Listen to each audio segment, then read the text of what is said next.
Welcome to Powered by Authenticity, and welcome to our Western New York Changemaker series. I am so excited to bring this series forward. We're going to be talking and celebrating with leaders, doers, big thinkers, and people who are out there making a difference right here in our own backyard. Each episode, we're going to sit down with some incredible people from across Western New York who are forging their own path, creating impact, and doing it all by showing up as their true authentic selves. From nonprofit champions to business innovators and community builders, the series is about amplifying the voices of those who aren't waiting for change, they're creating it. So settle in, let's get inspired, let's shine a spotlight on the change makers in our own community. And for our very first Changemaker series episode, I am absolutely beyond thrilled to welcome Greg Hallock, the executive director of GoArt, to the show. Greg, welcome.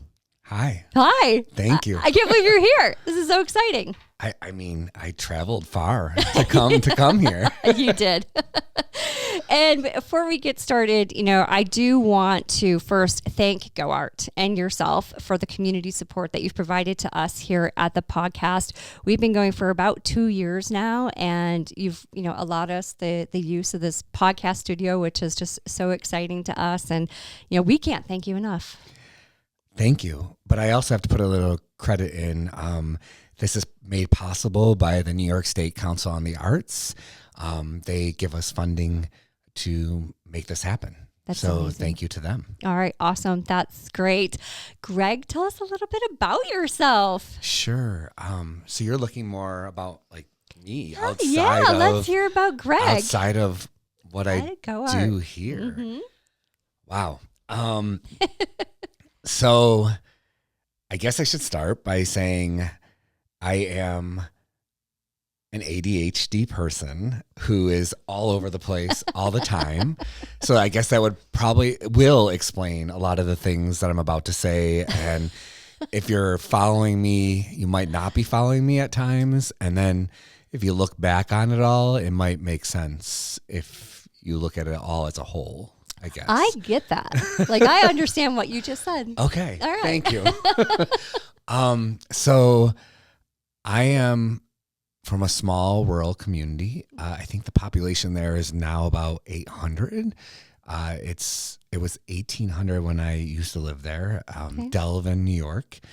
It's Cattaraugus County in New York State, Pioneer School District. Mm-hmm. I grew up there in the 80s and 90s. I grew up not knowing much about anything outside of the area. I grew up doing sports because that was what my dad, everybody in the history of my family had done. Yeah. My great-grandfather was signed with the Yankees. No kidding. No kidding. He amazing. ended up getting polio, so Oh. he didn't actually play, but he signed with them. He would have played with Babe Ruth, so it would have been pretty amazing, but he hadn't met my great-grandmother yet, so I wouldn't be here if he had actually played. There'd probably be a million more Hallocks, because I'm sure baseball players, famous people, you know what I'm saying? But no. So, and then there's just a record of people in my family that are lined up. They were in college for sports, all that. But that wasn't my thing. And to kind of go against the grain and to maybe upset my father, Mm-hmm.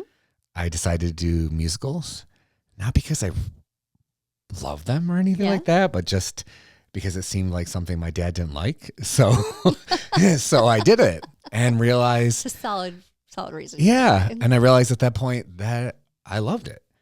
And so I started doing it more and realized that I really enjoyed the arts and theater more specifically. So I eventually went on to college, and initially I was actually going to school for architecture, Mm-hmm. and then switched to be a theater major, and had rooming issues at college and UB, and quit school. And my mom said, heck no. And applied for me to go to GCC because they accept you the day that you apply, pretty much. Yep, pretty much. And I ended up at GCC as a theater major. Did that, and when I was graduating, the dance instructor there, because we had to take dance as a theater major, was like, have you considered doing dance? And I said, no. And she said, well, I think you should audition for the dance department at SUNY Brockport. So I did. They said, you have potential, but you're not there yet. Mm-hmm. And they signed me into some classes, and I eventually auditioned again and became a dance minor and finished my theater degree there and got my dance minor at Brockport, and then went on to New York City, auditioned, did all of that. Life took me to Hawaii and then to California. And at that point I decided, actually in Hawaii, I met my future husband, and we decided to move to California. And I was auditioning again. And at some point, we wanted a family. Yeah. And living a life as an actor, you never knew if you had a job from day to day. And then you were also serving and bartending. And that wasn't my dream to be doing that. And it looked like I was going to be doing a lot of that for the rest of my life. So I decided to go to grad school. Yeah. And the cheapest school out there was UB. So we came back.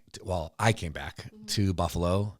Got into the grad school program and finished my master's in arts administration. And the goal was to leave. And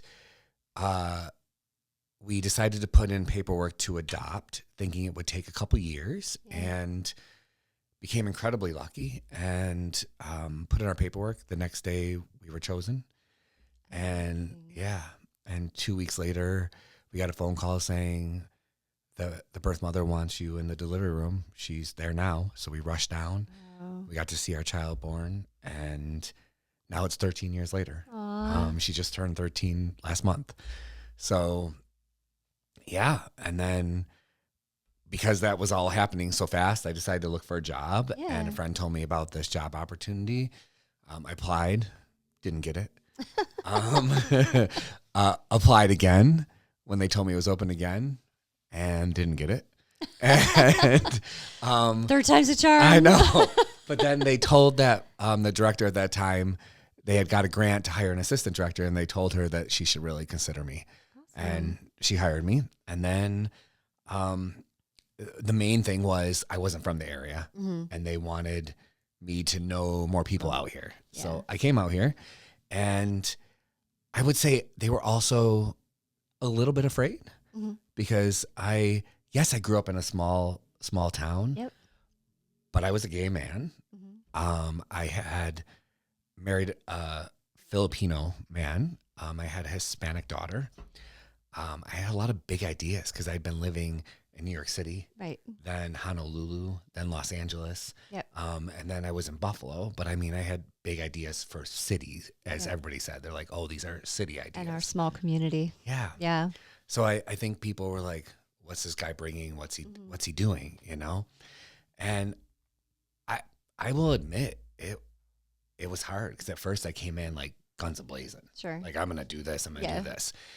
And I realized it wasn't going to really work. So so I had to figure it all out, and I waited, and then I got a house almost 2 years later and moved out here. And then a couple years after that, I got another child. I got a little boy.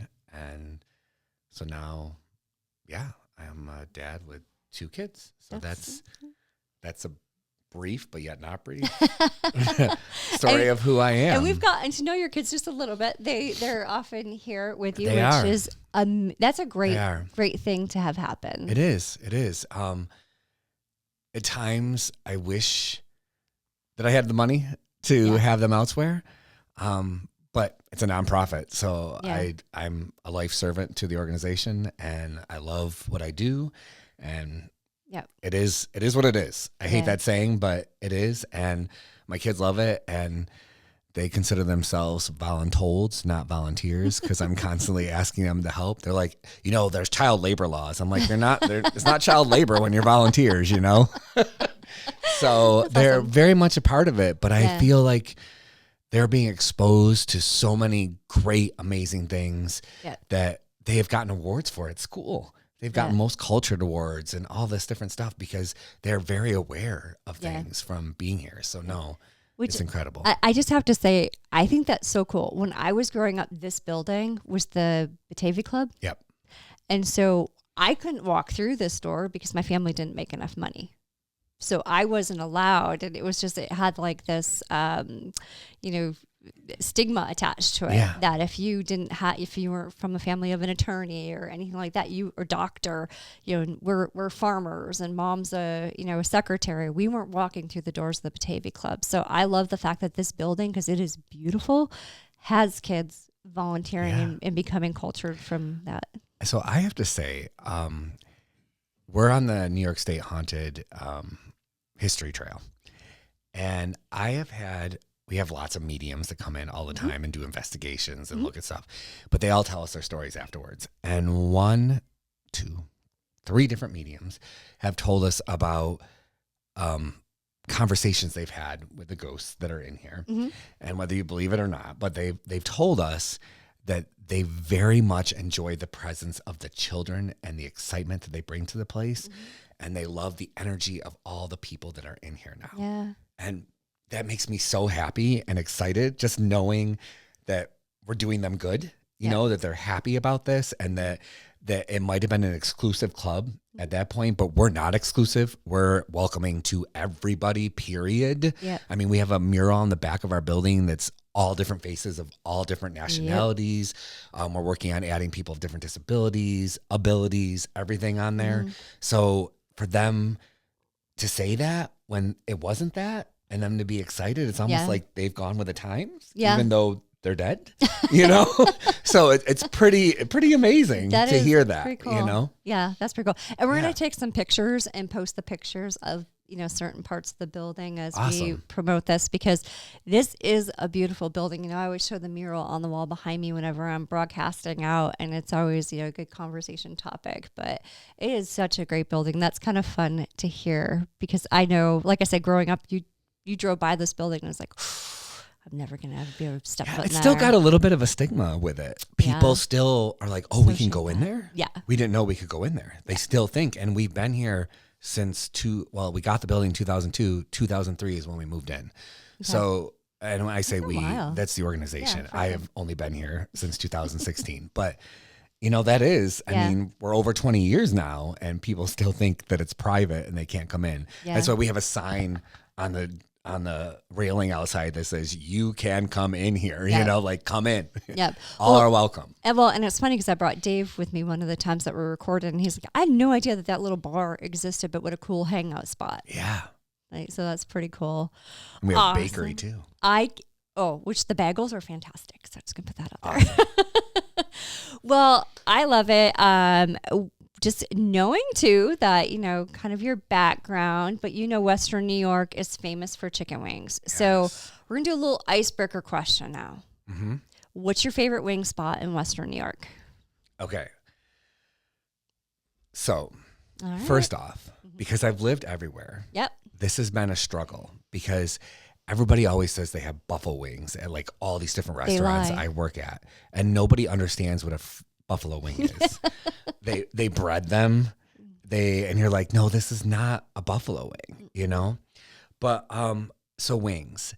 My favorite spot is sadly no longer in existence. What was it? It was the Delvin Downtown Pizzeria in Delvin, New York, where I lived on Route 16. All right. They were like massive chicken wings. Like, you just felt like you got your money worth, and they were amazing. And I feel bad saying this because they weren't really buffalo in the sense that their sweet and sour sauce was the best on them.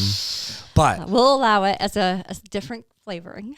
I'm sorry, but they were amazing. So where I've gone, I guess, from here is I don't really have time to get out much. And so I do this thing with my daughter. I volunteer at Shea's so that I can see all the shows. And I get my daughter a season ticket so she can see the shows. And because she's a teenager, she doesn't really like to talk to me at all. But she'll talk to me about the shows. And it's like our bonding time. I get so excited because she actually talks to me on the way home after these shows. Aww. And we always stop because the only place open at that time is Wegmans. Okay. So we stop at Wegmans and get sushi and Danny's wings. Aww. So the buffalo sauce on the Danny's wings. So I would say that's now my favorite spot to go. And I don't know if I can say Wegmans is my spot Sure to you go. can.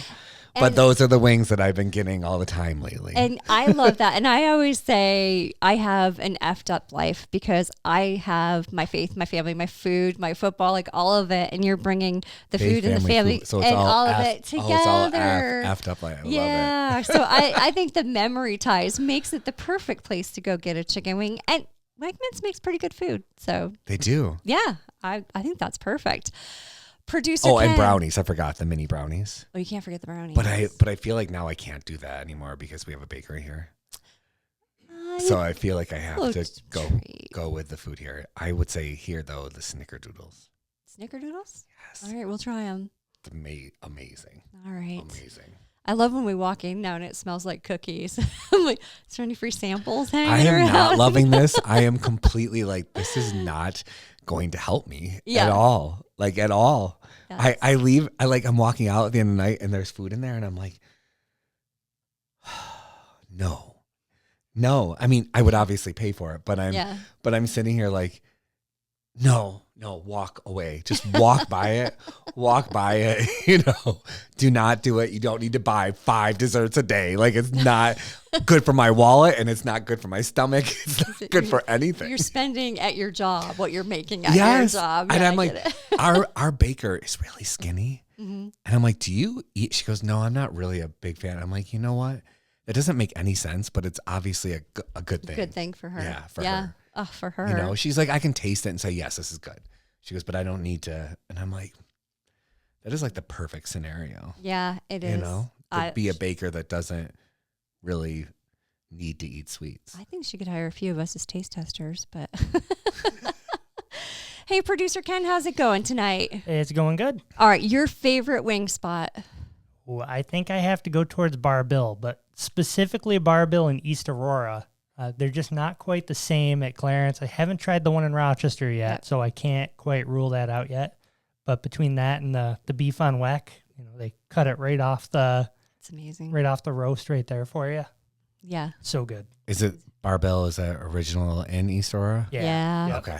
Yeah, and it's fantastic. The other ones are good, but they're just not quite the same. Yeah, okay. And the atmosphere is different. So Bar Bill in East Aurora is smaller. You get that hometown feel to it. The one in Clarence is 2 stories. It's a little bit bigger. So I think you're also losing a little bit about that authentic experience, the one in Clarence too. But delicious. And that was But if you can't too. get to East Aurora, you should still go to Clarence? You should 100%. Absolutely. Okay. Good to know they that. present them kind of in like a bouquet type of form. They sort of fan them out around the tray when they bring them over to you.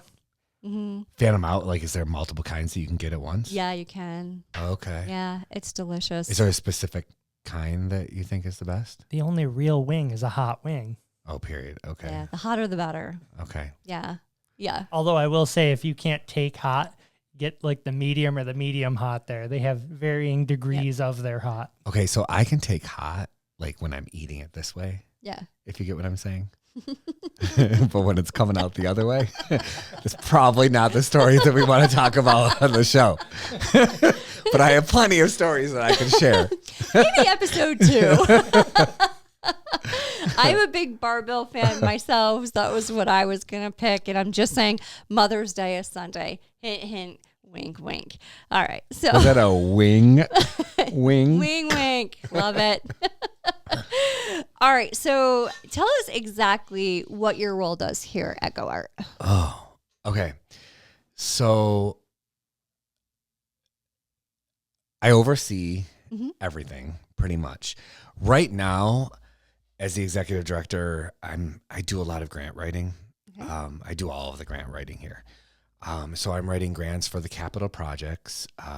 Here we're expanding down below to do studios in our basement, art studios for art classes and all of that. Mm-hmm. And then for renovations, because of our historic buildings, so there's constant renovations, repairs, all of that. Also, we're building a new space in Orleans County, GoArt. So overall, I'm talking like $35 million worth of grants that I'm trying to write for that. I also do grants for programming, grants for staff positions, grants for anything that I possibly can do. I am personally doing maintenance on the building. I've redone floors myself. I have painted the building. I have laid floors, like tiles down on the floors. I have done it all. Yeah. We have people to rent the space, so that means I am here when people are renting the space, cleaning up, doing the garbage. I am literally cleaning. Whatever needs to be done, I'm doing it. I am doing a lot of meetings. So right now we're doing a cultural plan. Mm-hmm. So a lot of meetings, meeting with a lot of different groups, meeting with consultants to plan what we see the organization and the whole Genesee and Orleans County and the rest of the Glow region to look like in 10 years when it comes to arts and culture. But then the county is doing a plan.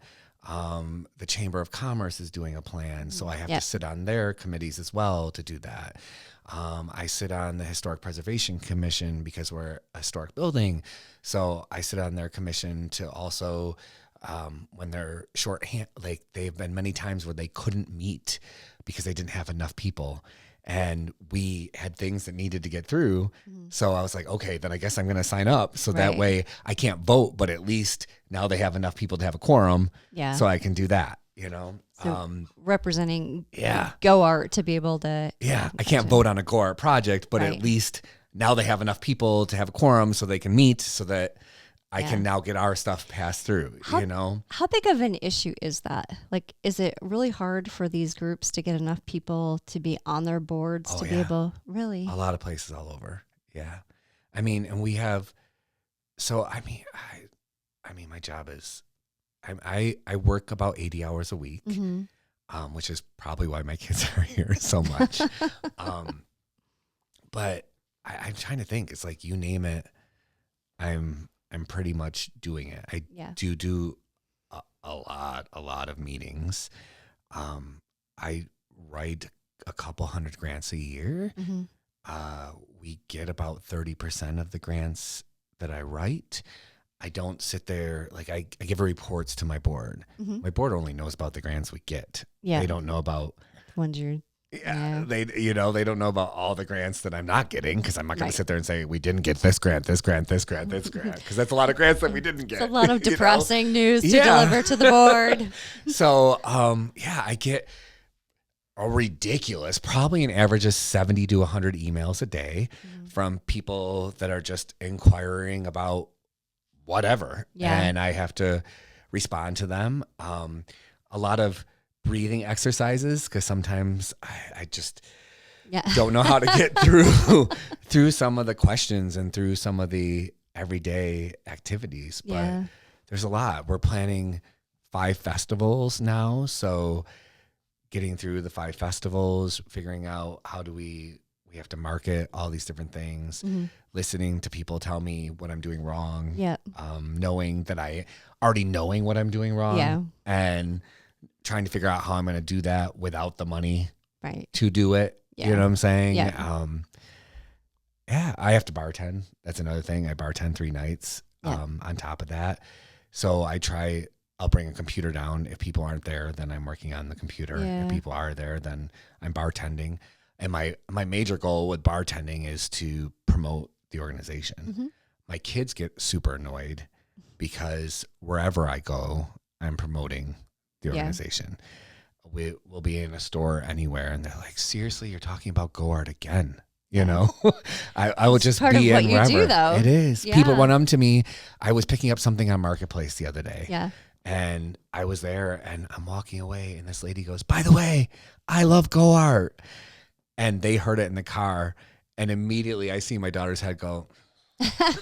She put her head down like, no, because I turned around. Yeah. And then it was like a 25-minute conversation about GoArt, you know, Yeah. because I'm like, wait a minute, here's an opportunity for me to talk about GoArt. Yeah. You know, I meet with funders. I have to talk and promote what Yep. we do. Yeah. So You're the face of the organization. it's a lot of promotion. Yeah. I have to, I mean, it's a lot of talking, which luckily I love talking. So it's a lot of going out there and promoting what we do and how we support the community and the grant. We give out grants. So we have to also get applicants to apply. Yeah. And Yeah. So, and that's funny because I didn't know you did grants. Then when I came in, I can't remember what month it was, but I said something to Jody and she's like, you could apply for a grant because of your podcast. And I had no idea that was something that was available in the community. So I think that's really important because, you know, I think there's a misunderstanding of what can be considered an art form, and podcasting is just one of those things that's becoming known as an art form. But so you definitely support me from that, you know, the grants that you do receive and being able to use it. What are some of the other programs that you offer here? So here we have this podcast studio. Yep. We have the music studio that we have artists use it to teach lessons. They use it to record basic demos and stuff like that. They also will rehearse in there. We have a dance studio. We just received a grant from the Community Foundation for Greater Buffalo via the Ralph C. Wilson Jr. Foundation. So we'll be offering dance classes that Amazing. are through that. Okay. And they're not we're not going to be doing the stereotypical dance classes that are offered to everybody else. Yeah. So we're talking like African Caribbean and different stuff like that. In that studio, we also have the ballet dance troupe that meets in there, and occasionally they offer classes. We have poles, so we'll be doing pole classes. We have a library downstairs that we have a bunch of different book clubs that meet in there. We have a performance space downstairs that we have karaoke nights on. We have open mic, which is not just, it's for comedians, musicians, poets, actors, anybody that wants to get up there. We also have comedy nights, any type of thing that wants to happen on the stage. We have, like we said, we have the bar, we have the bakery. We are going to be putting in culinary classes soon. We do a lot of kids programming is generally put on by us. We have an education director that runs that programming, Jackie Swaby. We do creative arts camps, but then we have all different like culinary classes and all that. We also are doing classes in Spanish and sign language, immersive classes. Oh, I love so that. The idea is that you're learning Spanish and sign language while you're doing art. Yeah. That's really awesome. Thank you. Yeah, that's a cool idea. A lot of our adult art classes are taught by community members, community artists. Yeah. And in that case, it's generally their class. So they're using our space to teach the class. So they get the money from it. We take a small commission for advertising it, for the fees that we incur from credit card use and all that kind of stuff. But we've had watercolor classes, pottery classes, all of that kind of stuff. And most of these programs, I mean, a lot of them are low to no cost that are available to the community, right? Yes. And also, I know, like, I had no idea that this was even available to me till I happened to, I know Linda Knipe, who's on the board. Yep. I know her from church. And so this studio is in remembrance of her husband, Bob. Yeah. And so I had seen that through church, but I don't think people are aware of the level and the volume that is open that it's either low cost, no cost for them to come in and participate in these programs. Yeah. Even if we charge for the classes, if they're run by GoArt, so not the classes that are taught by the individual artists, because that's their classes, but if they are run by GoArt, if you can't afford it, we'll basically do a pay what you can option. We have different funding sources that we can use to cover it, and if we don't have it, we'll figure it out. So we will not turn away anybody. But I say that once again, it's only if it's ours. Yeah. If it's somebody else's, I am working on a grant right now. I don't know if we'll get it. Yeah. But I talked to a foundation to see if it was something they would consider, and they said they would consider it. I don't know if they will fund it, but I'm hoping to get a pot of money that we could use towards those programs as well. So that way we would have more adult classes that could be the same way.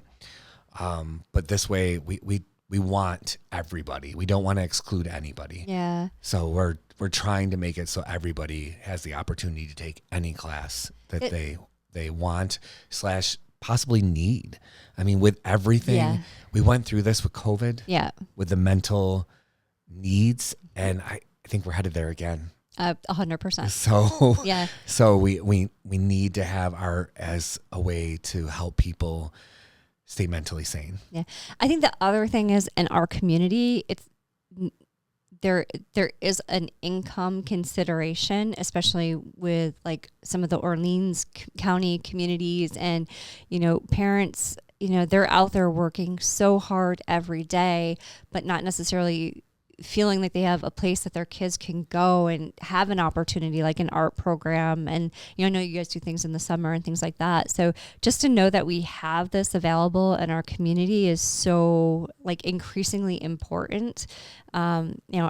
It's like I said, our community is small. There are some income considerations, especially in some of our areas. And I just think knowing that this is a resource out there is it's vital. Thank you. Yeah. The other aspect is like you were talking about the grants that we give out. Yep. Last year we gave out over 300,000. This year we were pretty close to 300,000. This money is because like the way we get it and the way we get other funding is one of our biggest arguments is you could be in New York City, you can be in Buffalo and Rochester, and there's a plethora of art possibilities for you to get to in walking distance from almost no matter where you're located. Right. Here, you have to find transportation. Yep. And there's not a lot of transportation options, even if we have RTS, but RTS only has certain routes, and they only run certain times. Yep. And so it's difficult to get to something. So our argument and our way of getting this funding that we give out is that if we don't have this money to give out, the only options are going to be what GoArt is providing right here in our building. Mm-hmm. So we get this money, and our goal is last year there was like 120 different happenings in Genesee, Orleans counties that we funded. Amazing. And this way, hopefully, people everywhere had an opportunity to get to something because it was nearby. You know, like they technically could walk to something, hopefully less than a mile. Yep. And yes, people might complain about that, but if they look back, their grandparents walked a mile up and downhill to get to school in the snow, So we're trying to make it available everywhere. So so even we have this here, but please go out there and look and go to our website, go to goart.org, because we have a calendar up of all the things that are happening. And there's a lot. Yeah. Like we're sponsoring a lot of things because we've given out, these grants are up to 5,000. So divide 300,000 by 5,000, there's a lot of stuff happening out there. And a lot of these places take that 5,000 and they do like 20 different events with that $5,000. They spread that money. They do amazing things with it. Yeah. So we are grateful to all our partners that are making that stuff happen. Please check it out. The libraries, most all of the libraries are doing a ton of stuff. Yep. It's amazing how much our community is doing and making possible with the arts. Yeah, I love that. And you bring up the library, which I think is a good resource as well. But just to set the stage for people who don't live locally, I would go to try to get an Uber or a Lyft to the Buffalo airport, which is 32 miles away. There are no Uber or Lyft options. So here from just a transportation perspective, we don't have a direct, I guess we kind of have a bus line, kind of. If you want to take, what's the busing? RTS. No, not RTS. Producer Ken. Well, it's part of RTS. It's the B line, right? Yeah, I think so, which would take you into Buffalo or But is that Rochester. just in the city of Batavia, though? Yeah, and then you can meet up with the Greyhound. Yeah, you get to Greyhound from technically to the cities, but, other than that, we don't have a lot of taxi options or lifts or anything like that. So, by people having something that they can walk to, and these kids, if they're teenagers and old enough, they can walk to these events and have something besides sitting at home on a device after school or during the program or during summer. So I think that's just amazing. How do you partner with other local businesses? Okay. So I was just speaking at a foundation, and they asked me that, and they said, how do you connect? You go to all these phone calls, and because there is Orleans County, Nyla from the United Way, she hosts a meeting, but a lot of those meetings are more for service organizations. And then there's also Genesee County has another organization that you can attend those meetings. Okay. To be honest, a lot of the meetings, I don't want to say I don't have time, but I really just don't have time to sit in and listen to all of them.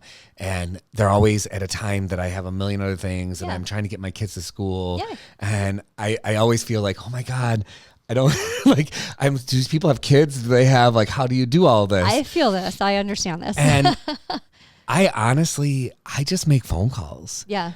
/ people reach out to me all the time. They're like, we have an idea. And generally I think, oh my God, this is when I say I have an idea, people must cringe because I'm like, oh my God, they have an idea. What is it? And they think I'm just going to make this happen. Yeah. But they reach out or I reach out when I have an idea and I just call someone and I say, hey, here's my idea. What if we do this? I mean, I just literally go online and I type in the organization and I look through their staff and I look to see who's the person that makes the most sense for me to talk to and I call them. But I don't have a problem doing that. Yeah. So, I mean, that's generally what I do. Or if I know someone that knows someone, I will try to connect through them first because that generally helps better than a cold phone call. Do you use the chamber at all? I haven't, but it is a good source. Yeah. I do have access to that because we are part of the chamber. Right. But generally I just, I like to, so for me, it's all about what seems to mesh. Mm-hmm. And so there has to be a mesh. I'm not just blind looking through a list. Yeah. If I'm looking for specifically, if I'm looking for a donor, why would this donor want to donate to this project? Right. What's the meaningful connection between the person and the project? So I'm always trying to find the connection before I just randomly go after someone. Yeah, that's smart. And that's the same with a project. Why would this person want to be involved in this project? Yeah. So if I can't come up with a reason, then it's not there. And the same when I go to talk with a foundation or when I go talk to a congressman or go talk to anybody about what we're doing, I will research that person to find out who they are. Like, okay, they grew up with a big family. So did I. I have 5 siblings. I'm going to start talking about that and connect with them and then go that route. So I research, I guess, is probably the number one answer. Yeah. And I think that's actually great networking advice. First of all, if there's something you ever want to go do, finding somebody who's doing it and just learning from them, talking to them, but then also finding that connection. I'll share a little story because I'm I own my own company, and it's funny you say finding that connection. A lot of times I'm getting on a cold client call and I won't know, I could do my research, but you're like, is this going to be a meaningful connection, like culturally, whatever.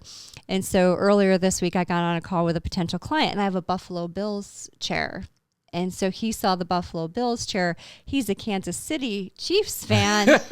And so we were able to do like that immediate connect. So it was the same, a little bit more like from a spontaneous perspective, I had to react and respond. But, I think it's a great tip just from a networking perspective of what you're doing and finding people to connect with that, will bring them and draw them to want to help GoArt.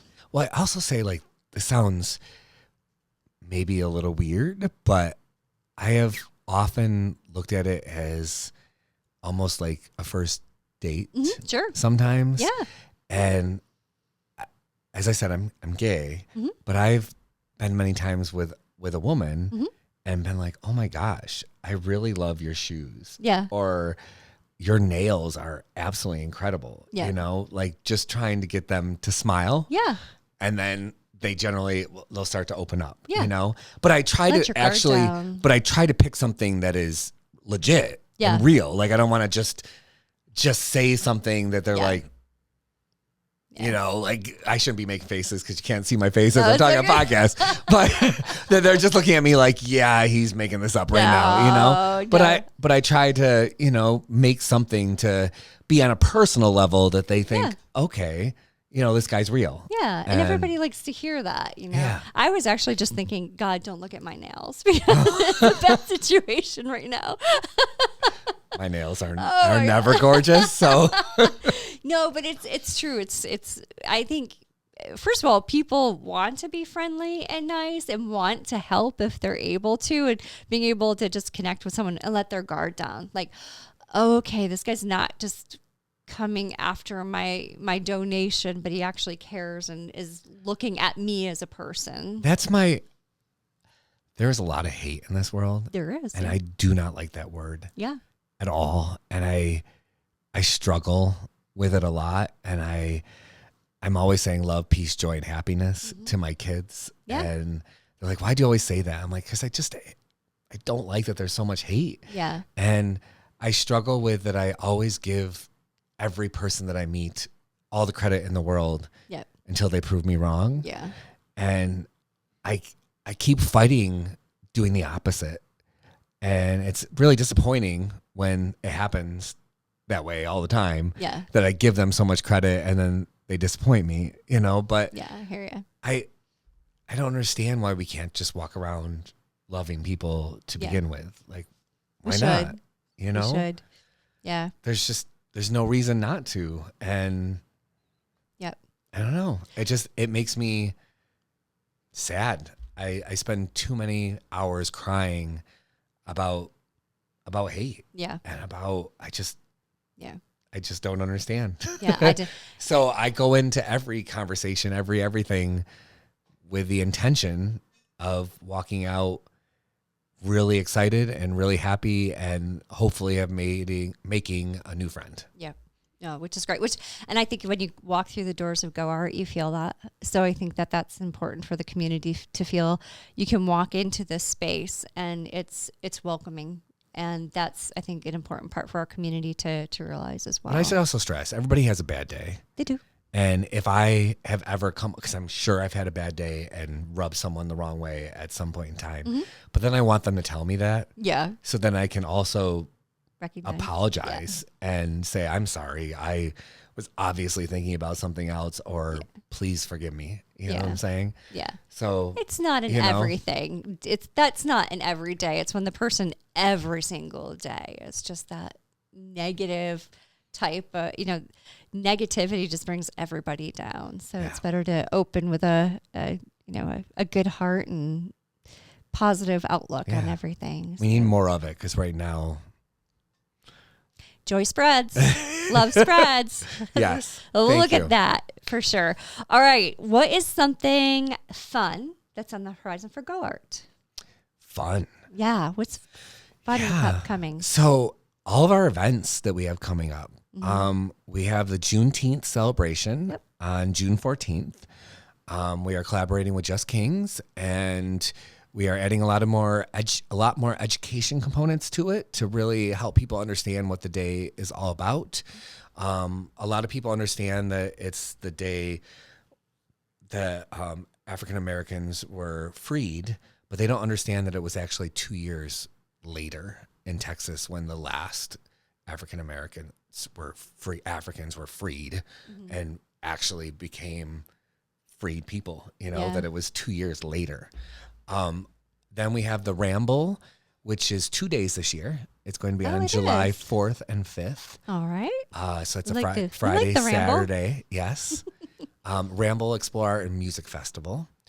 And then we are bringing back in collaboration with the once owners, runners of the Steampunk Festival. And that is August 29th and 30th. So we'll be doing the Steampunk Festival at the Orleans Cornell Cooperative Extension, the Orleans Fairgrounds. Oh, is that the group that used to run it at Leonard Oaks? Yes. Yep. Oh, Leonard Oaks is no longer in business, I know. but the owners are doing, one of the owners, Jonathan Oaks, is That's August 29th? running it with us. Okay, Yep. well, you'll find us there. Awesome. Because we were literally just talking about the fact we never made it to Leonard Oaks when that was there. When it was there? Yeah. It was a pretty amazing space. And my daughter is all about that. So I'm going to put that in my calendar because you will find us there. Awesome. Yeah. And then our big event is the Erie Canal Artisan Festival on September 26th, 27th, 28th. Okay. And that is expanding the entire Erie Canal in Orleans County from Medina to Holly. So 22 miles. And that event is, we have a boat regalia, which is a parade going the 22 miles. We have artisan vendors. We have food vendors. We have auto show with all the cool cars, but then within a few of those cars is going to be plays happening within them. So like you sit in the back seat, and in the front seat there might be two robbers that just got in, and so you're witnessing that show. Or you might be in the front seat. In the back seat there might be a woman giving birth. I don't know. I'm just saying these. I'm not the one writing the shows. Linda Nipis. Oh, is she really? Yes, an accomplished writer. So she's writing the plays. With some help of some other author friends that she has. Awesome. Then we have a series of concerts happening at the Holly Falls, which is part of the Erie Canal. It's the Erie Canal Falls in Holly. And then in Albion, it is the home of the Santa Claus School, the original Santa Claus School. Yep. So we are doing Christmas Village in Albion. What weekend is this? This is September 26th, 27th, 28th. I'll be there. Awesome. Anything Santa. So that's huge. And then our last event for the year is in at the YMCA in Medina. It is our Dia de los Muertos Festival. And I want to say that is October 25th. Okay. It is a Saturday, and I am looking it up right now as we speak. I'm trying to speak very slowly so that I don't. Well, that's all right. It is on October 25th. Yeah. I was just going to chime in and say it's a big year for the Erie Canal and all the events going on. It's the 200th anniversary of the opening of the canal. Oh, it okay. is. It's also the 200th anniversary of Orleans County. Oh. Okay. All right. Well, there we go. Yeah. Yeah. So Ken's actually ridden his bike like all the way down that, right? You started in Rochester? I started in Rochester over off of French Road and then ended right at Riverside in Buffalo. Yeah. Impressive. Done that a couple times. Yeah. I met him at Hartman's Distillery, having a little drinky poo while he finished up his ride. Nothing better than a Resurgence beer right at the end of that ride, though. Mom of the year there. Well, those are, and I'm going to link the website to GoArt in our show notes, so we'll make sure that all of that's highlighted. Okay, that's GoArt. How about for you? What is fun on the horizon for Greg? Oh, for me? Yeah. Anything fun? I am doing a trip with my children. Every year we do a road trip. And this year we are driving down across the southern part of the United States to Arizona, and then back through the middle of the United States. Cool. And we, at the end of this year, I'm currently at 49 states. I just have Alaska left.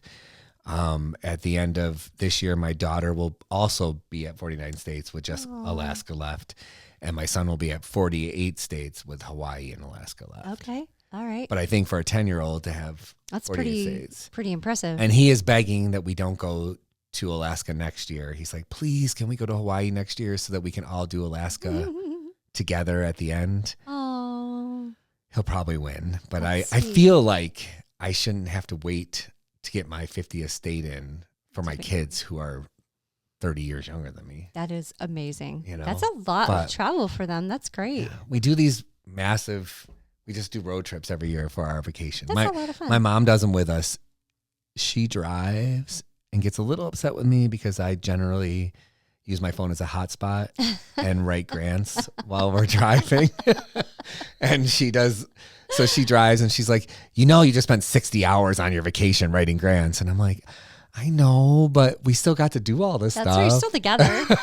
Still got the music and singing. And I'm like, and I only background. wrote the grants while we were driving. I didn't do it when we got to the destinations or anything like that. God. I love So, that.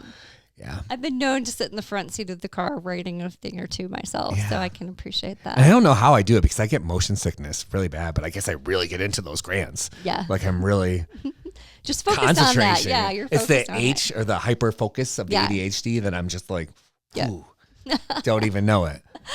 Oh my gosh, that's fantastic. All right, so we have global audience. We're in over 30 countries, massive amounts of people. I want what's one last thing you want everybody to know across the globe about GoArt? We love what we do here. We are all about everybody and everybody being welcomed here, no matter who you are. We are accepting of everybody, and if at any point someone is not accepting of someone in here, they're the ones that are asked to leave. We just celebrate everybody. That's who we are. Yeah. We take all sorts of courses to make sure that we have an understanding. We probably don't know everything. We won't admit that we know everything, but we want to have some sort of knowledge and to be able to be a safe space for people to come to. But that is our goal. Like I said, we have that mural in the back because our goal is that people look at it and they say, wow, like that looks like me.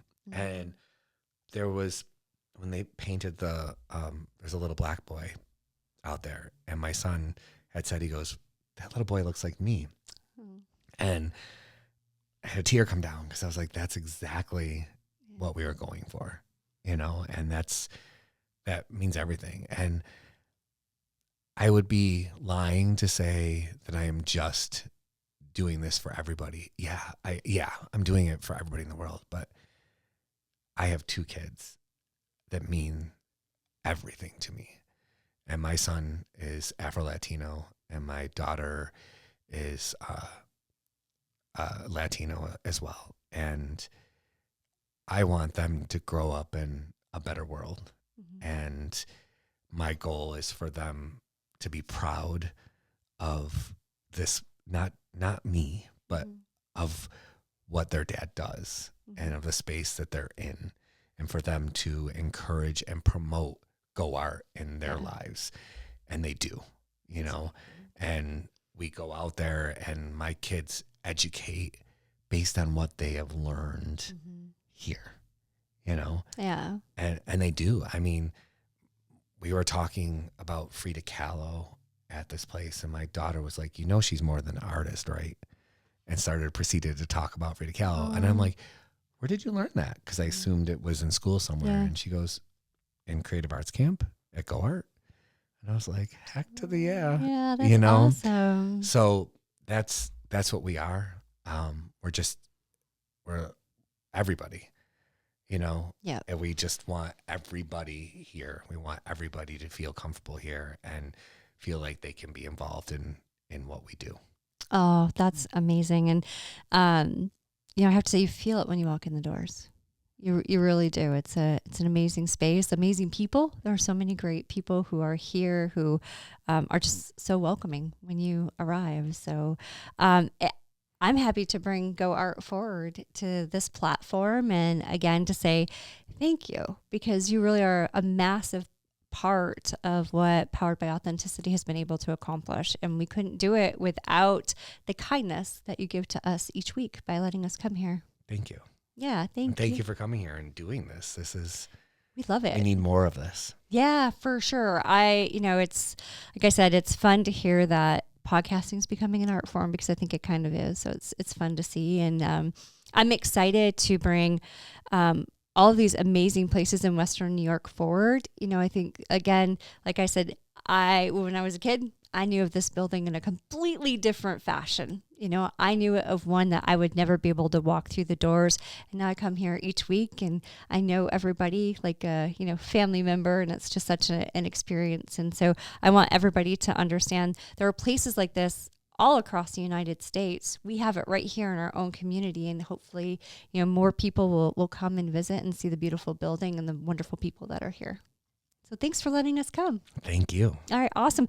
Producer Ken, thank you for your help tonight. You got it. I really appreciate it. And I thank everybody for being here, whether you're a first-time listener, long-time listener, wherever you are in your journey with us. We appreciate you. And Greg, once again, thank you. Thank you.